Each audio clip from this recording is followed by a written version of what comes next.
Giovanni Benedetto Castiglione was baptized March 23, 1609, died May 5, 1664, was an Italian Baroque painter, printmaker and draftsman, of the Genoese school. He is best known now for his etchings, and as the inventor of the printmaking technique of monotyping. He painted portraits, historical pieces and landscapes, but chiefly excelled in fairs, markets and rural scenes with animals. Noah's Ark and the animals entering the Ark was a favorite subject of his. Castiglione was a brilliant draftsman and pioneered the development of the oil sketch as a finished work.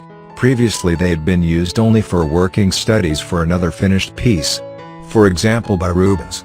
He returned to the same subjects over and over again, but with significantly different compositions each time.